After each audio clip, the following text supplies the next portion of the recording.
On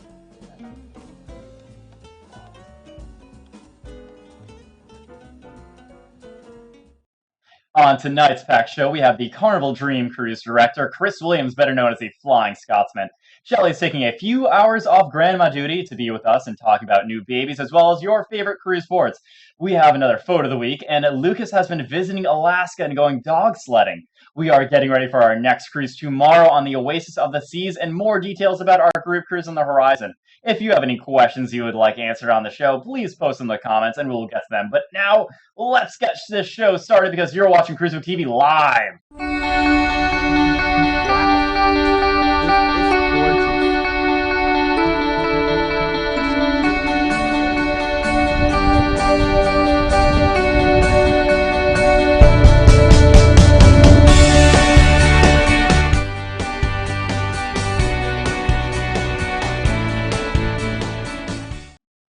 Our show this week is brought to you by the good folks at Good Memories Travel and by VMix. Welcome to the show, everyone. I am Matt, your host, and still a newbie cruiser. The way our producer Bird seems to snag all the cruises around here, I think I may be a newbie for quite a while longer. But more about that later on. Our guest this week is Chris Williams, who is the cruise director on the Carnival Dream ship. We will be talking to him live as well as taking your questions in just a moment. So if you have your questions for Chris or about life as a cruise director, please post in the comments or a chat room and we'll pick them up and put them to Chris. Shelley is also back from dealing with birthday parties and babies. I am sure she hasn't slept in several nights, but she managed to take some time off from booty knitting and shopping on IKEA for self-assembly rocking chairs to co-host the show with me tonight. Can I get a show of hearts on Facebook for Shelley and the new baby? Lovely. You're all so great. Now, if you are on Facebook or Periscope, I want to ask you to do me a big favor. Would you hit that share button and share our show with all your friends on your wall? I would love to be able to introduce new people to our show and the fun of cruising. Thank you guys so much. Like I said, you're all fantastic. Now, before we get to Chris, let's take a look at what is happening in the world of cruising on our cruise news. The Carnival Dream is sailing at a reduced speed back home to port due to an engine problem, and it has forced the ship to cancel one port of call. Carnival Dream, which is operated by Carnival Cruise Line, has been forced to skip Cozumel due to an engine issue. According to our source on board the ship, it is sailing back to its home port in New Orleans at a reduced speed. The engine issue seemed to have started from around 8 p.m. on Thursday evening, the day before a scheduled call in Cozumel, Mexico. The Carnival cruise ship is currently on a 7-night Western Caribbean cruise, and the call in Cozumel was supposed to happen yesterday, August 11th. Today was set to be a normal sea day before its arrival to New Orleans on Sunday, August 13th.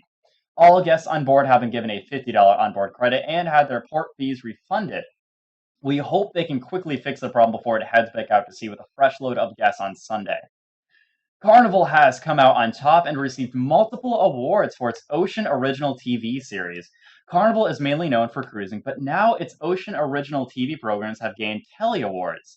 The TV series includes Ocean Treks with Jeff Corwin, The Voyager with Josh Garcia, and Vacation Creation. All three shows started airing on the U.S. TV fall of 2016, and the weekly program showcasing the amazing destinations where cruise ships go. Ocean Treks with Jeff Corwin took home 3 silver Tellys for editing and nature/wildlife, and 4 bronze awards in the categories of cinematography, children, and travel and tourism. The series airs nationwide on ABC on Saturday mornings. The Voyager with Josh Garcia took home 2 bronze Tellys for education and travel and tourism. Airing Saturday mornings on NBC, the program follows video journalist and world traveler Josh Garcia. Vacation Creation was honored with a bronze Telly for travel and tourism. Vacation Creation airs on part of the CW's One Magnificent Morning, Saturday morning block, and features In Living Color. Star and comedian Tommy Davidson on YouTube celebrity Adria Fesco as host. It sounds like something out of Captain Phillips, but for the 1,900 passengers aboard the 104 day cruise around the world, the fear of getting attacked by pirates is all too real. A cruise aboard the Sea Princess, which departed from Sydney, Australia, and was on its way towards Dubai, underwent a 10-day nightly blackout period as it traveled through the Indian Ocean and Suez Canal, home to heightened pirate activity. During those times, there were no deck parties, no movies under the stars, no late night outdoor bar hopping or pool dipping. Per the orders of the captain, all the curtains were drawn and all the shutters closed as the sun began to set. Additionally, any bright lights were dimmed or turned off altogether. He also reminded passengers that the threat of pirates was real and the ship must be prepared for a pirate attack. What's more, the passengers on the ships were required to participate in safety drills to prepare for pirate attacks. In a statement, the cruise line assured that any measurements aboard the Sea Princess were simply taken out of an abundance of caution and not in response to a specific threat, and are common to international shipping and sailing in the region. I say better safe than sorry.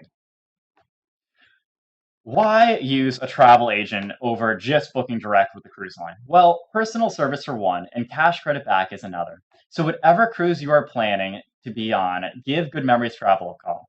You get the same great rates as booking yourself, plus, you may get an onboard credit or a customer reward. Yes, they actually give you money to go cruise with. They enjoy planning and helping you with weddings and honeymoons. Good Memories Travel specializes in handling every aspect of your group cruise, family getaway, or that family reunion you've been wanting to plan. Imagine letting someone else do all the work while you relax. In fact, Debbie is handling our group cruise on the horizon in 2019. But they just don't stop handling cruises for Carnival. They book cruises for all lines like Carnival, Royal, MSC, Norwegian, and more all over the world. They are your one-stop place for everything when planning your cruise. Debbie Smith is a part of Cruise Planner, so give her a call to see what they can do for you. It doesn't cost you a thing to look them up and get your best rate. Debbie can be reached for a free, no obligation quote on your next cruise. What have you got to lose? Debbie can be reached at 321-338-2953. And of course, through the website at goodmemoriestravel.com. And let them know you heard about them on cruiseweek.tv. The Northern Lights have been one of the most beautiful and mesmerizing natural phenomena for centuries. Have any of you seen it in person before? It is basically a giant cloud of light that you can find on the northern or southern poles of the Earth. It is also called the aurora borealis. It is caused by electrons colliding with the upper part of the Earth's atmosphere. The electrons follow the magnetic field of Earth down to the polar regions where they collide with oxygen and nitrogen atoms and other molecules in the Earth's upper atmosphere. The electrons will transfer their energy when they collide with the other molecules. In doing so, they excite the molecules and the atoms to a higher energy state. When they relax back down to a lower energy state, they release their energy in the form of light. This is similar to how a neon sign works. The aurora typically forms 80 to 500 kilometers above Earth's surface. So, when can we see them? Unfortunately, they are difficult to predict. Currently, we can only predict them roughly 2 hours before they happen. It's very dependent on solar activity. There is no best time of year to view them. However, the increased light during the summer months render them invisible to our eyes, so anytime but summer you have a chance to see them. So, how many of you have actually seen the Northern Lights in person? And were any of them on a cruise ship?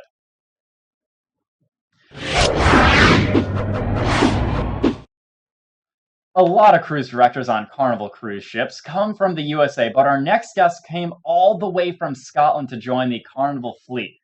First as a dancer slash singer, and then a cruise director of the Carnival Dream. He is none other than Chris, also known as the Flying Scotsman, complete with kilt on the ships, and brings the fun and excitement to thousands of cruisers every single week. Now, if you're in our chat room or can post in the comments and you want to ask Chris a question, you can type it in there now and we'll try to get to them shortly. But while you're doing all that, I want to welcome Chris to the show, and thanks to him and staying up so late because right now you're not at home, you're on vacation, right? That is right, Matt. Yeah, I'm on vacation. I have 2 weeks left before I go home to my ship. So back to the dream. But yeah, I've been off for 6 weeks. It's been a nice vacation, but ready to get back to work now. So, what does a cruise director do on vacation? Because talking to a couple other ones who have been on the show, I've noticed a trend that they take a cruise for their vacation. I tend to literally do nothing. I know it sounds funny, but I literally, as being a cruise director, every single night, you're 7 days a week. I wear a kilt every single night. So it's my only opportunity to wear sweatpants. So I wear sweatpants for the nearly 6 weeks that I'm home. And I just catch up on a lot of TV, Netflix, and I've been going to see some shows, you know, doing stuff like that, but it's mainly relaxation because with the job itself, you know, you have to be refreshed when you get back. So I've had 6 weeks of nothing, so I'm ready to get back to work. That's always good. I don't know what I would do with 6 weeks of just spare time. Like I feel like that first week would be great, and then it's just like, oh no, what do I do next? I get see a lot of people say that to me, and usually like I hit my 5 6 week period. Like for the first 5 weeks, it's you know nothing. For the first 2 weeks, you've got to go over the jet lag. So that's the main thing. Your sleeping patterns all over Hmm. the place. Then when you get to your 5 weeks, I start getting itchy to get back, and it's been 6 weeks now. And like next week, I'll be doing my planning for when I get back, and then my last week before I go on the ship will be, you know, getting supplies, new kilts, things like that. So yeah, it's a busy couple of weeks lead up, but for 5 weeks, it's just lovely doing nothing. So you said you had to plan something for the cruise. What are you planning exactly?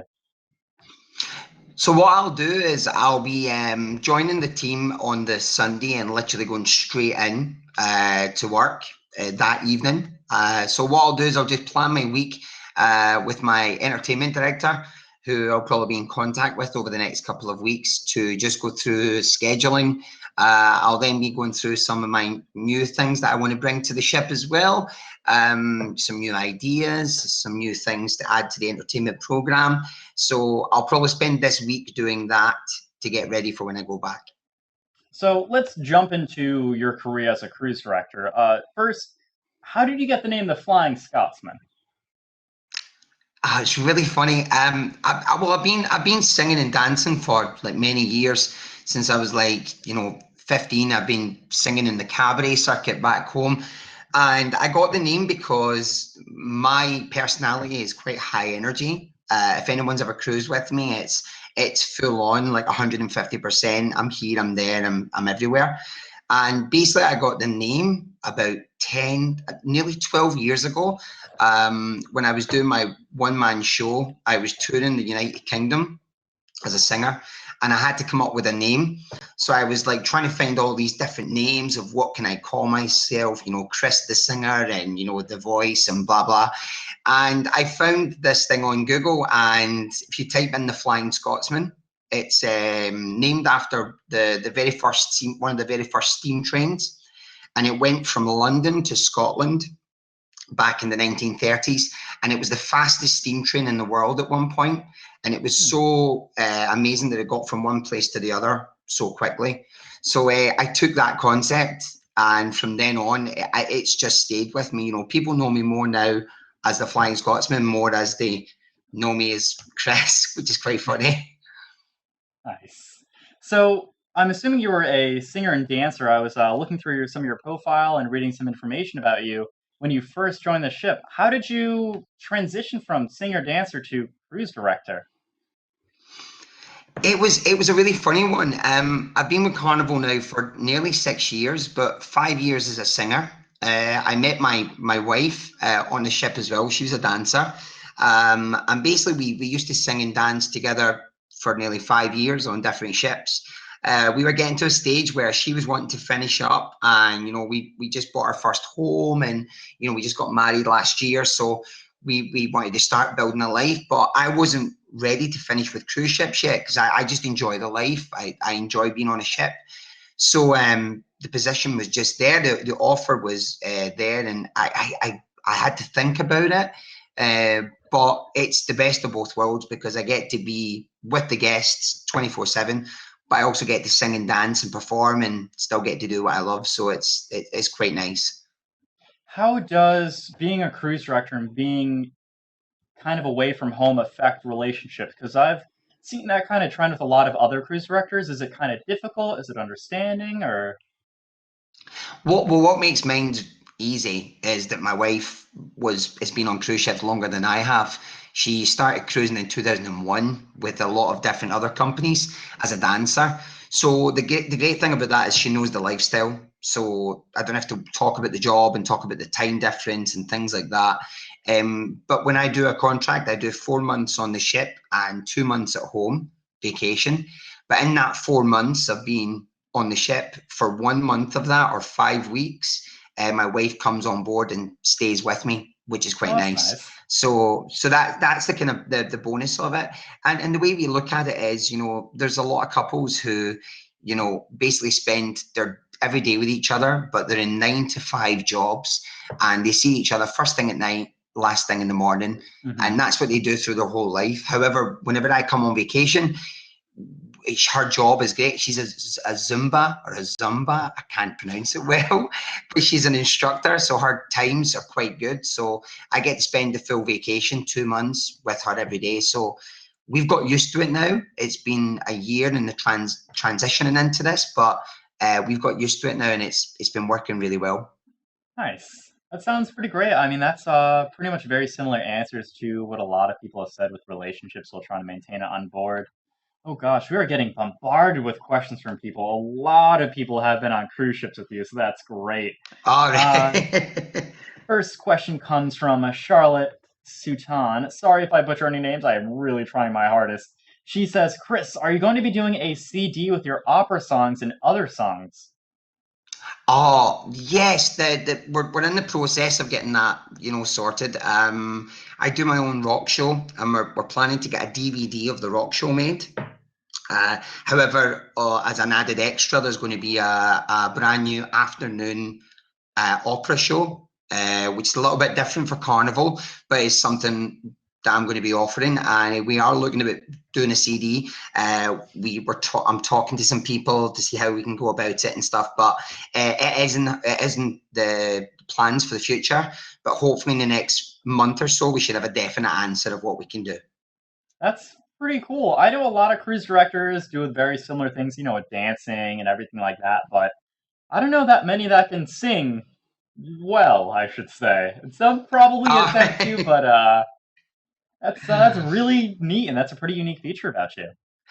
Well, it's kind of nice. It's good for me because it's like I said, I'm still getting to do what I enjoy and I love, and it's the added extra of just being with the guests now on a face-to-face value. Where before, when I was a singer, you would see your guests in the audience and then you wouldn't see them again. That was it. That was Hmm. your job as a singer.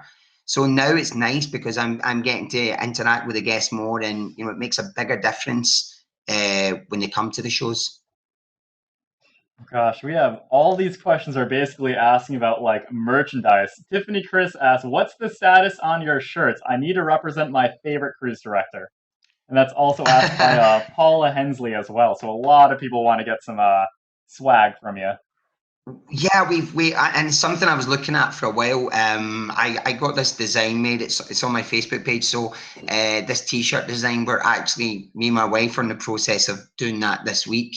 By Monday, we should have the final prototype of the T-shirts that we're getting. So, if you keep your eye on Facebook, in the next week or so, there'll be more information on getting that and stuff. But yeah, it's been something that everyone's asked for because I've got these funky little T-shirts that I wear, and thought about doing something for the guests that whenever they come to cruise, they can wear it as well. So that's going to be probably next week from Monday. There should be a definite prototype answer, so they should know what they want to get. Nice. So we're gonna stop taking questions about like CDs and T-shirts and stuff like that. If you have any like merchandise questions, Chris is gonna be around after the show to answer those later on. We'll start going into some cruise director type of stuff. So I ask this question to every cruise director, and it always astonishes me on their answers. Are you a coffee drinker? Because a lot of other ones before says no. I don't drink coffee. I don't like caffeine. If I need that little extra rush of energy, I have like a soda, and that's just mind boggle. I need a cup of coffee to actually be alive in the morning. Yeah, I can't cope without it. I'm not gonna lie. First thing in the morning, by 1 o'clock, I probably had two or three.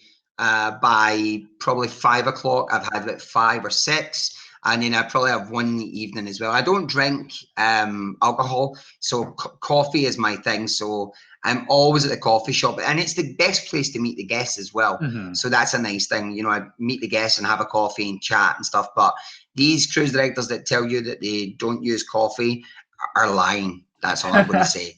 Because you need caffeine injected in your veins to be on as much as we are. So, That's but what I was yeah, assuming.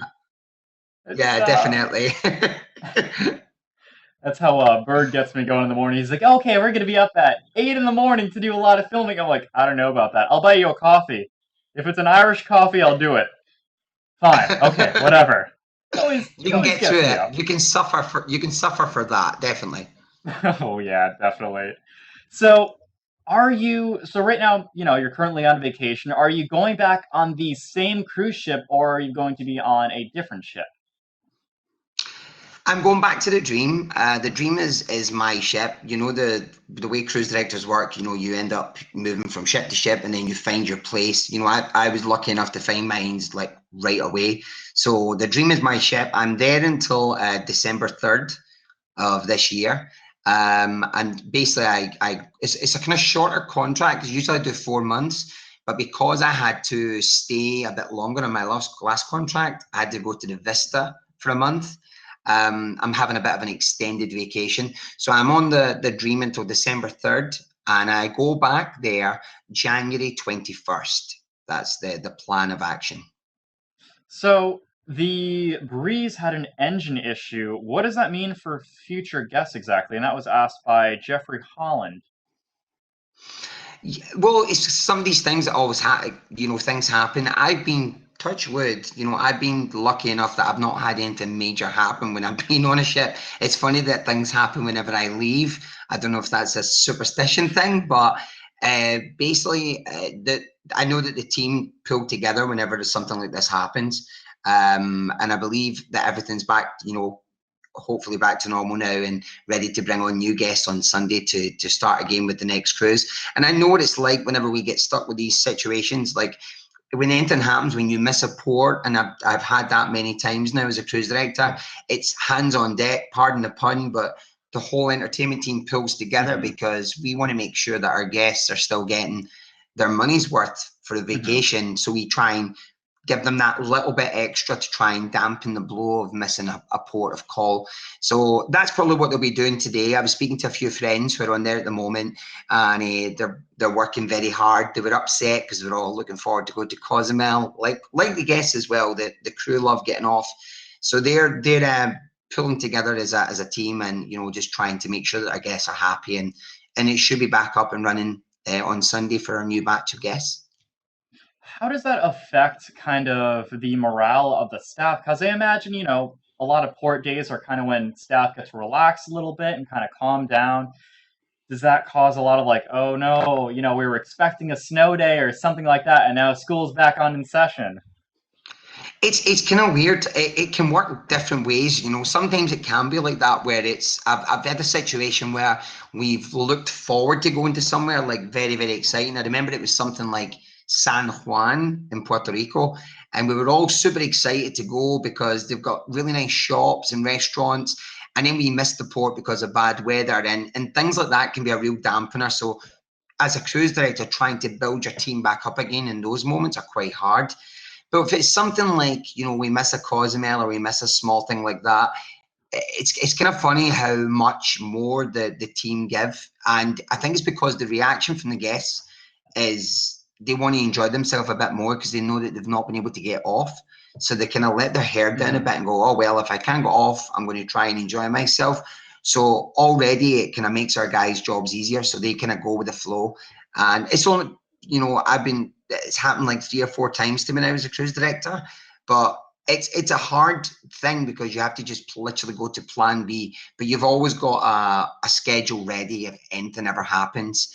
The entertainment director gets that ready for you so that you're ready to move on for the next day. Nice. So, with kind of relaxing and getting to enjoy what little time you do have, this kind of goes into Trisha's question on Facebook. Besides your cabin, where is your favorite spot on the Dream to enjoy some quiet time? Well, the cabin definitely. Whenever the guests are off enjoying the beautiful ports of call, I'm probably sleeping and catching some sleep. But there's other places as well. I love the library, only because it's really funny. Libraries on ships now.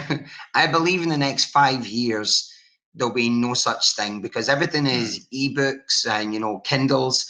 And it's funny being in a library now on a ship. It is so quiet because people just don't, they bring their own iPads and things like that. So for me, it's probably the library sometimes on a port day, or maybe the piano bar. The piano bar is usually nice as well to sit and have a coffee and just go over some stuff. But yeah, that's my places to go: the piano bar and the library.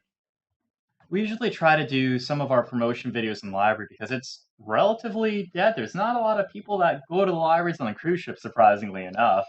Yeah, it's so sad because like I've been cruising for years now on like other ships in Europe, and I remember like the libraries were so busy. We used to have a member of staff who would have to sit there and sign out books because it was so busy with guests taking books out. But no one wants to. We're literally giving them away now because no one wants a book because they just bring their iPads and their Hmm. phones and everything's there for you. It's kind of sad. Kind of sad. Yeah, it is. I like a book. I'm old school. I like the physical feel of a book, so I'm still old school. So let's see. Oh, where did that question go? We're getting so many questions. I'm losing track of them. Oh my goodness. Oh goodness, where did that go? Okay, I found it. Misty Wright asks, "What's your favorite part of your job?" It's funny. Being an entertainer was great. Being able to be on a stage and perform, that was always my favorite part of my job. Just being with the guests now is something that I've loved. Just being able to walk down the promenade, and it's kind of nice because I'm the only person in a skirt, so it's kind of hard to miss me. So the guests would stop and talk, and and you're just asking how their day is. It's just the interaction I've enjoyed more Hmm. on a massive level because I've never had to do that much before in my job. So for me, it's just the one-on-one interactions with the guests day in day out just makes the job worthwhile, gives more of a job satisfaction for me.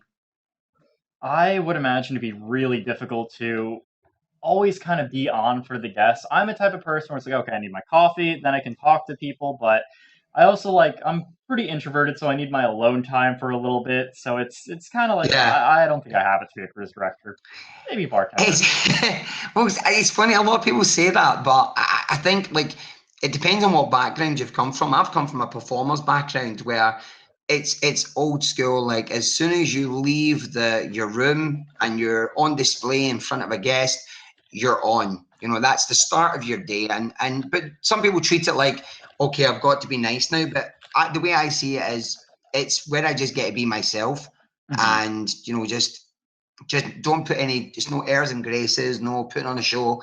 It's just being you, and I've really enjoyed that part of the job, and it makes my job more worthwhile at the end of the week that you've left an impression on someone. So for me, that's been the biggest learning curve about the position and the role, and it's made me enjoy the job even more. So we have a ton of questions coming in, so I'm going to blast a couple of them in kind of rapid fire. Chris Acoli Cool. asks, "How is the food, and do you get to enjoy other places besides just eating at the crew areas?" The food is amazing. Fried smelts is something that the crew get. It's a Philippine fish dish. I don't like it, but they do.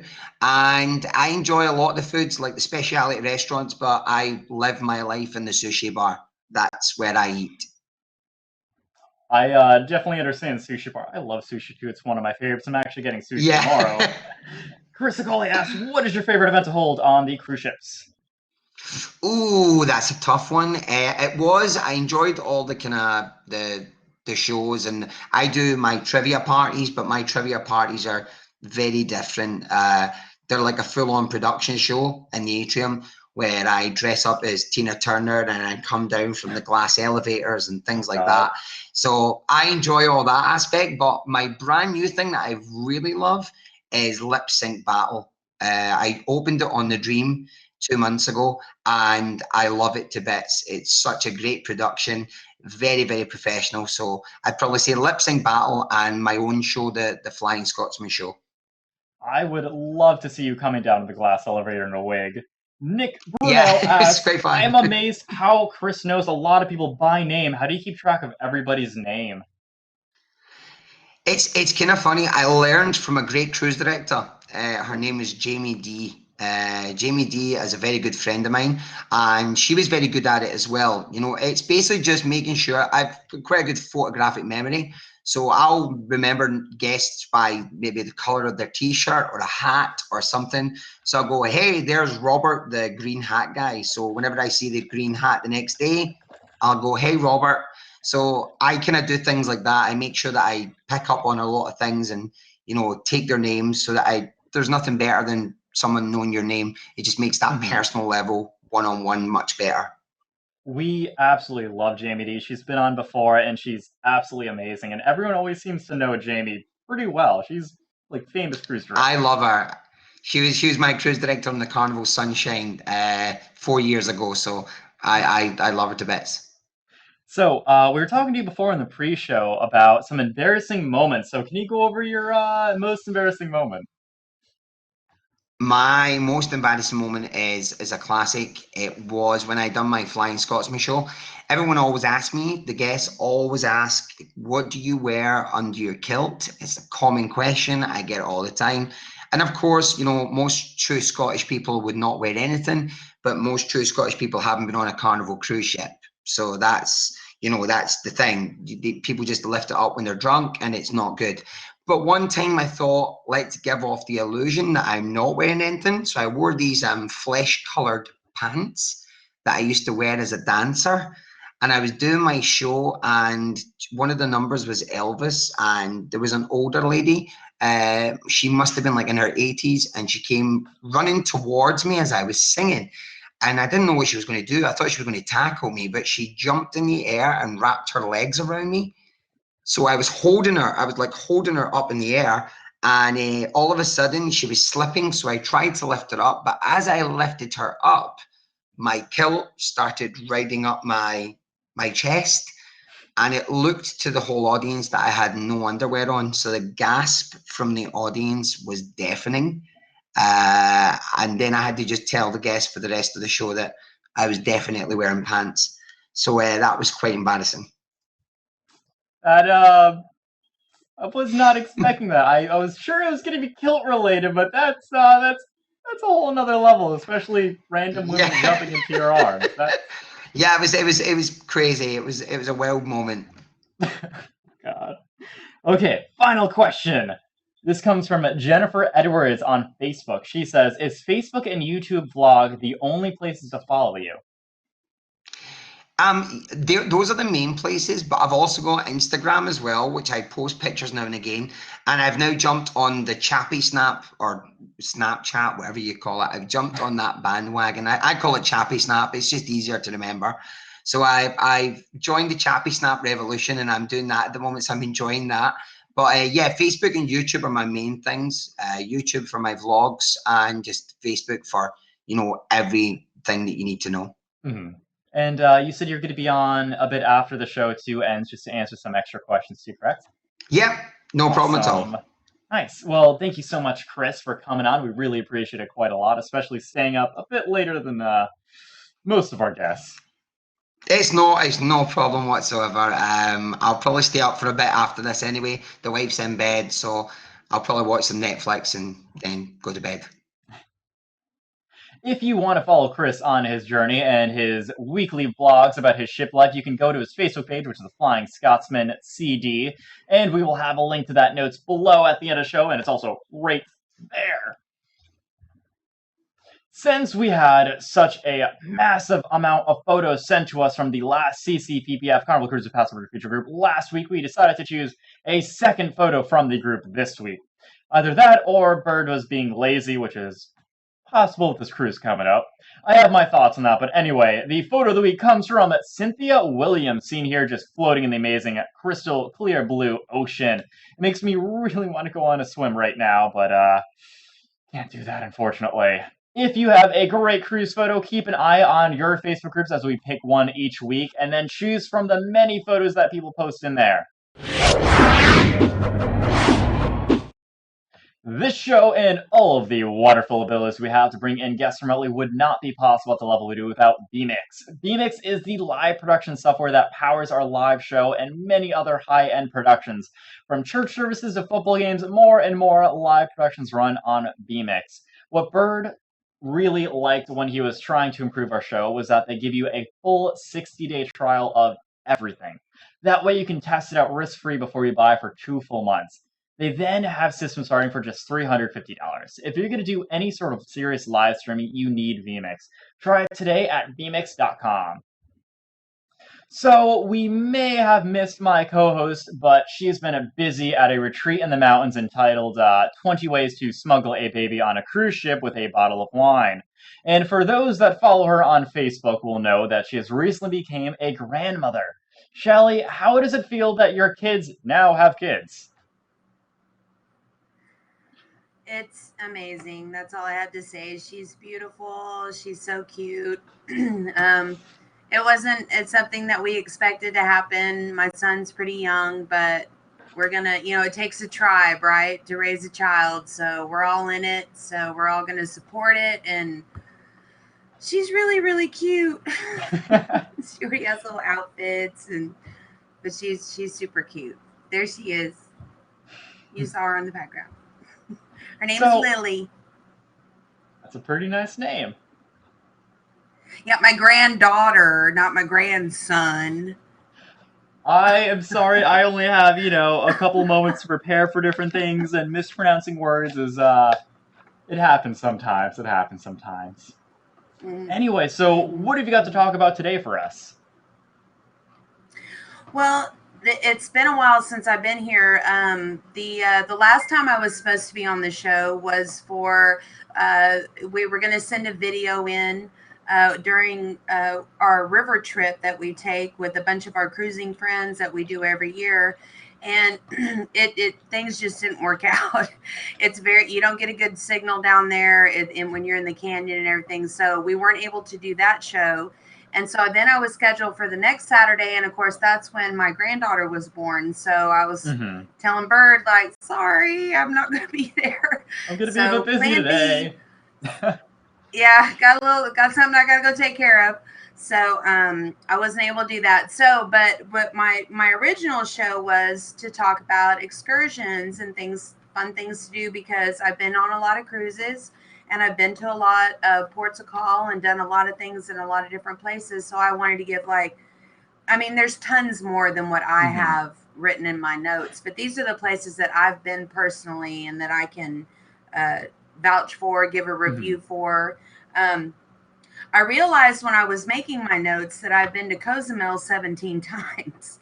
So because of that, I've done a lot of things in Cozumel. So I can't really cover everything I've done in Cozumel and everything else that I've done. So the 2-part show is going to be tonight. I'm going to talk about all the things that I've done in Cozumel, because, let's face it, especially if you cruise out of Galveston, Cozumel is one of your ports on every itinerary they offer, except for the one that goes to the Bahamas and Key West. Otherwise, you're going to Cozumel, which I love Cozumel. It's one of my most favorite places to go. And even the cruises out of Miami and other parts of Florida and the cruises that go out up there, Cozumel is a very popular place to go, and there's so much to do. And so hopefully I've done something that maybe you haven't tried before and I can give you advice on. So that's basically what we're going to do. We're going to do Cozumel, and then we're going to do the other ports I've been to on my next when I'm on next. So anyway, that's basic. I can't believe I've been there so many times. I was like, dude, I've done this, I've done this, I've done this. So, but I do love Cozumel. I feel like it. It's so beautiful there. It's everything you want in a Caribbean island. Caribbean port. It's beautiful. What? Cozumel, we know it's absolutely amazing, and I'm trying to look at the notes right now, and I cannot pronounce that first excursion with her. It's oh gosh. I'm so glad you're here to pronounce these names. Oh gosh. Right, okay, so the very first place that I ever went, it was the very first or second cruise I went on. Then now I'm also going to make sure that we know which ones were Carnival excursions and which ones were just private excursions. Of course, most newbie cruisers, they're terrified to go on anything other than what's sponsored by Carnival. And it is true. If you're excursion gets back to the ship late and it was not something that you bought from Carnival, they will not wait for you. You will have to fly to the next port. But I can guarantee you, some of the you definitely always want to go with a reputable company, somebody that has lots of reviews, somebody on TripAdvisor, companies that have been around for a really long time. These people want your business, they want your money, and the last thing they want to do is get you back to the ship late, because then you'll tell 1,000 people that what's his face over in Jamaica got us back to the ship late and we had to fly to I mean, it'd be a mess. They don't they The reputable companies are going to have good vehicles that are well maintained, and you don't have to worry about breakdowns. And don't buy your excursion from some dude in an alley over in Cozumel. Hey, I'll take you around the island for $5. Don't do it. Okay, do something reputable. You'll be fine. So anyway, the first place I ever went was Chonkanab Park. And it's like a adventure park. They have everything. I did write down, I went and make sure that I have current prices for everything we're going to talk about. Chonkanab will cost $21 entry for adults. Children 3 to 11 is $14. You will need a taxi to and from the port to go to Chonkanab Park. They're all over the place. You just flag one down. They'll tell you, I can't remember right off the top of my head, but try to always split a cab with somebody, because 4 people, it's a set price for the cab. And the more people you have in it, if it's 4 people, then it's probably, it's like $5 a piece or something like that. So at Chonkanab, it is an adventure park. They have everything. Along with the beach, the chairs, palapas, hammocks, restrooms, showers, lockers. They have a restaurant, a snack bar. There's a place to shop for souvenirs and handcrafted goods. Chonkanab has a very nice reef and a lagoon where you can snorkel. They have a beautiful reef there. I saw some, it was like Finding Nemo with all the sea anemones and everything. It was really beautiful. They have a botanical garden. They have an archaeological tour, a Mayan house, an archaeological pre-Hispanic replicas, a crocodile expedition, a sea lion show. And for an extra cost, they have a spa, they have the glass bottom kayak adventure, a tequila factory, a snuba sea trek. I've never done the snuba, but it looks fun, where you're like encased in this giant bubble thing and you go walking around. It looks really fun. Dolphin discovery, manatees, and a zip line. And those are all additional costs. The $21, it's the entry to the park, and those things that I just listed are included with that. But any food you buy, any drinks you buy, anything like that is additional. So don't go there thinking, $21, it's all inclusive. It's not. I mean, you're going to buy your lunch, you're going to drink your drinks, so Plus the it's drive not over all there and inclusive. everything That's else. just entry. Right, but it does include all of the. You can go on all their little exhibitions or sea lion show. You can take advantage. You don't have to pay extra for a beach chair and a palapa little umbrella. In that $21, you have access to the park. But then they have things that you have to pay for. $21, it's pretty worth it to get everything else. But with the taxis and everything else there, sometimes you just want to get your own vehicle just to kind of drive around on your own. So how much does a regular vehicle really cost for a day? Well, there aren't many places, honestly, that I would on a cruise feel comfortable renting a vehicle and going out on my own. Especially, there's nowhere that I would recommend anyone get a scooter. People don't drive the same as you. Maybe the language isn't the same. The signs aren't the same. Don't get a scooter ever. If you're if you insist on renting anything, rent a car.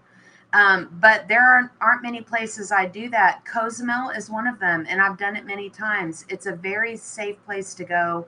They're very touristy friendly. Don't go out on the back roads and down the back alleys and maybe running around at midnight. That's not a good idea no matter where you are. But especially in a foreign country where you don't speak their language or anything else. I've spent time in Cozumel other than a cruise, and usually unless you're with somebody you know. I mean, I would probably just go back to the hotel in the evening and call it a night. But when I've been to Cozumel, we've rented a Jeep. Again, don't rent your Jeep from some dude in an alley, that says for $10 you can rent this Jeep all day and the muffler's falling off. Don't do that. They have they have big name car rental companies, and they also have Jeep rentals and things that have been there for years, and you can obviously tell the difference between something shady and something that's not. It'll cost you between $50 to $70 for a day to rent yourself a Jeep.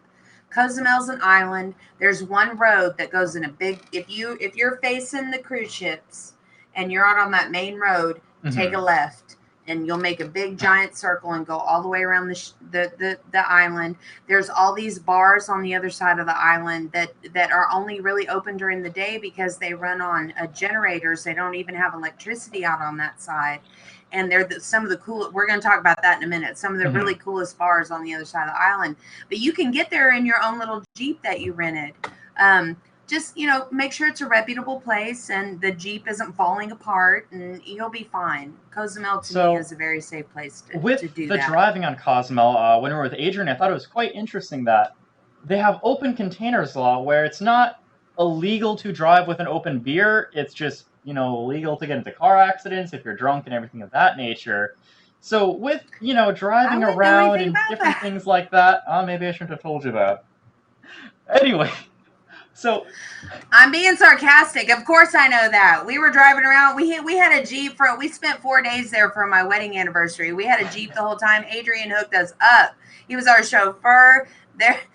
But we were staying there, and Adrian was our personal guide for 4 days. He almost killed us. We were so tired. By the time it was over, it was like, we've seen everything Cozumel could possibly have to offer. I'm joking, though. We had a wonderful time. I do have a story about the Jeep, though. Let me tell you real quick. I just have to tell you. If you rent a Jeep, don't forget where you rented it from.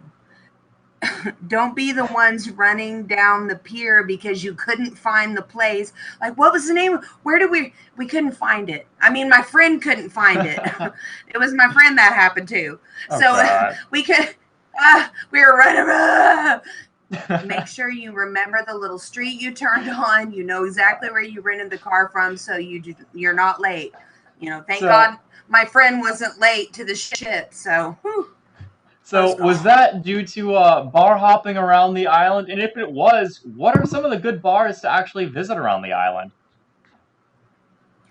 Well, one of the best ways to see some of the I wouldn't say at this point they're non-touristy because now everybody knows about this excursion. But like I just mentioned, on the other side of the island, there are these really cool bars. I remember my husband and I went on our honeymoon cruise. And I remember that's when we rented the Jeep and we went out that way, and they were still building some of these bars. We have pictures of us sitting at the last bar there that's Rasta's before it was built up the way it is now. And it was so neat to go back there and see it like it's all completed. But the Cozumel Bar Hop, Tom Jensen runs that. He's a great guy. It's so much fun. They pick you up across the street from the pier. You get on this nice big air-conditioned, like 45-passenger Greyhound bus kind of thing, and the party begins. Music on the bus. You get a free T-shirt. You get every bar that you stop at, you get a free shot at each. They have a specialty shot. I think it's Rasta's. I don't want to say, I might be wrong, but Rob O'Connell would know. But Rasta's is the one that has the peanut butter tequila. It's really good. It's really good. But anyway, the 4 bars on the other side of the island, you'll stop at Punta Morena, Coconuts. Coconuts is right next door to Ventanas, the resort you were talking about earlier, Matt. The beautiful, amazing, only sleeps 12. They have 12 rooms. We got to stay there for a night when we were in Cozumel with Adrian. So lucky. You have a balcony on the bottom, a balcony on the top. It was beautiful. We loved it. But anyway, Coconuts is right there next door to it. You can just walk which up is the little another little stairs. bar area. Coconuts, and then the last one, right? Coconuts, and then Playa Bonita, and then Rastas. Mhm. So they take you to all four of those. That's the bar hop. So, while staying at the hotel, how far away is it from the ruins of the Mayans and everything of that nature? Well, we didn't do any of that while we were there. We stayed on Cozumel the whole time. But I have been to Tulum twice in my life. The first time I went was in 1982. My dad took me to Cancun, and here's my dad. He doesn't really speak any English. He's got a 9-year-old girl with him, or 8. I don't remember how old I was. We rented a Volkswagen. We were in Cancun for a week. Rented a Volkswagen Bug. He drove us from Cancun to Tulum, and we spent the whole day there. It was awesome. We back Hmm. then you could actually climb on the ruins and all of that. You can't do that anymore. They're trying to preserve them. But So, anyway, when the second time I went to Tulum was when we went with my family, and I took my son. We did do the Carnival excursion. To do the Tulum, it includes Tulum. You get swimming. There's a beautiful beach right there by the ruins that you can walk down to. It's amazing. It's one of the top. Like if you go on the Travel Channel, it's one of the top. A lot of the swimsuit illustrated is done on the beach right there at Tulum, um, and it also includes lunch. Adults $139, kids $119. And keep in mind, if you do this excursion, it's all day. There's not going to mhm. be time for anything else. You're going to get off the ship. You're going to get on a ferry. It's going to take you to Playa del Carmen. From there, you're going to get on a tour bus, and they're going to drive you to Tulum. You'll have time to have lunch and do your tour and take pictures and do your swim, but it's all day. I mean, you'll be when you get back to Cozumel. There's no time for shopping. There's no time for drinking and hanging out. You got to get back to the ship. It's an all day deal. Wear comfortable clothes. If you go in the summer, it's like molten hot lava. Dress cool. Wear a hat. Put your sunblock on. It's there's some physical activity involved in it. There's climbing around to do and walking around. So, So, be prepared since for you're that, not especially allowed if to you go go in the on summer. It's very any of the hot. ruins or anything like that, it kind of sounds a little less kid friendly. Where, I know a lot of kids want to run around and do stuff like that. Is there any areas like a beach club or anything of that nature where the kids can kind of just run around, go swimming, and you get to relax without them ruining, 1,000-year-old Mayan temples? Right. There's two beach clubs that I've been to in Cozumel that are all inclusive, and that means everything except for they both charge extra for. They have jet skis, you can do parasailing, you do banana boat, things like that. You have to pay extra for, but all the food, all the sodas, all the booze, everything is included in your entry fee. Um, the chairs, the umbrellas, everything. There's Mr. Sancho's. Everybody knows at this point. I feel like because the CCPB that Mr. Sancho's is like worldwide at this point. Because Hmm. I mean, everybody now know. I mean, they know who Mr. Sancho's is. But it's an all-inclusive beach resort. Great food. They have a restaurant where you can sit down and eat, or they have like a whole buffet going on with hamburgers and nachos and everything else. The drinks are free flowing. Anything you want. They've got a pool bar, a swimming pool. Again, some of the extras are the parasailing and things like that. You have to pay extra. Um, it seemed like when we went, it was like $60 to go Hmm. parasailing, stuff like that. So the other one is called Nachi Kokon, and Nachi has an all-inclusive package. It's the same thing with the all-inclusive drinks, the all-inclusive food. But the thing with Nachi is they only allow 100 guests per day. Because of that, because they want it to be a more quiet atmosphere. It's just as fun. I'm sorry about that. It's just as fun, but it's much quieter. They because they only allow the 100 people. It's not the spring breakathon that it might be. I'm not saying Mr. Sancho's is spring breakathon, but it's much louder. There's a lot more Hmm. people there. Their capacity is a lot higher than Nachi, so they only allow 100 people. So Those are the two all-inclusives that I've been to. There's Carnival one, there's Paradise Island, there's other ones that are out there too, but those are the two that I've been to. So I am not a big fan of kids, and especially with some of the cruise ships taking away some of the adult-only sections, is there maybe like some type of adult-only thing that kind of kids aren't usually going to be on? Or Well, I mean, I'm not trying to give Adrian a bunch of free advertising, but I can't talk about Cozumel without talking about Adrian, because for the Diva cruises, the CCPPF group cruises, he has come up with some amazing excursions. He's accommodated 45 to 60 people at a time. And, he's taken us on a tequila tour that does a whole tour of an old Mayan, like how they make tequila, and a Mayan village. With that comes lunch at the oldest restaurant in Cozumel, Casa Dennis, and his family owns that restaurant. We've also done, along with that, there's a place in Cozumel called Sky Reef. They have a beautiful reef to snorkel at. It's not a beach.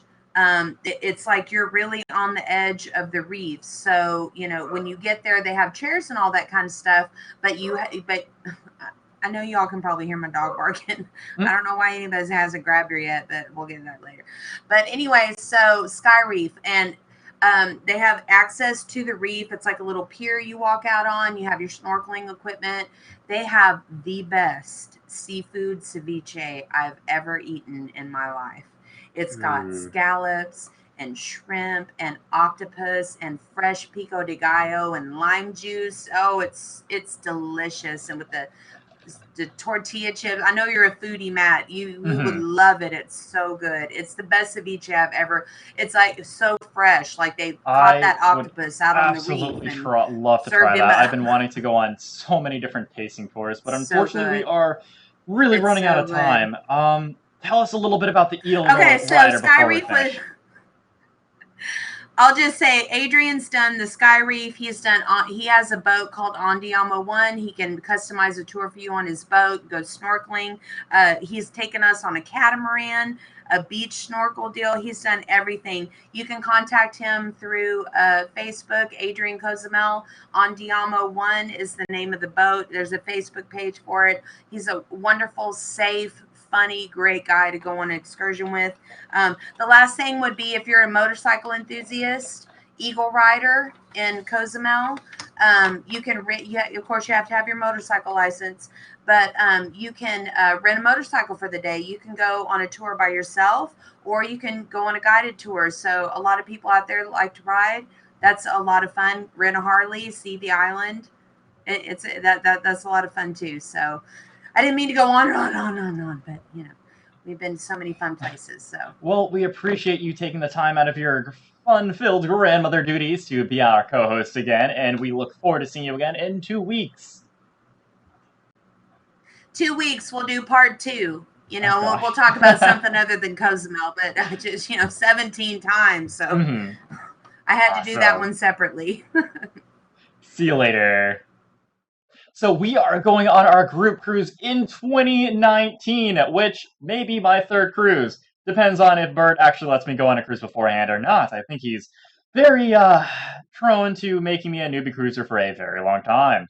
We are going on the Carnival Horizon. This is being put on by our good friends at Good Memories Travel, and we would love to get our community on there with us. It is February 23rd of 2019. Again, February 23rd of 2019, and we hope to have our entire team on board, having a blast with all of you, as well as enjoying one of Carnival's biggest and newest cruise ships. The entry for a $500 drawing has also been extended, so if you can be entered into win when you book your cruise. There is a webpage for the cruise, and that is at cruiseweek.tv/group cruise. Let us know what you would like to see on that cruise. Since we have never done one before, the entry for the 500 drawing has been extended till December 31st. So go ahead and book and join myself, Bird, Joe, and Shelley on that wonderful group cruise, and we hope to see you there. Lucas seems to get around more than Shelley on a 2-day cabin crawl these days. Last week he was talking to the entertainers on the ship. This week he is in Alaska and going dog sledding. Luckily he is able to share the experience with us.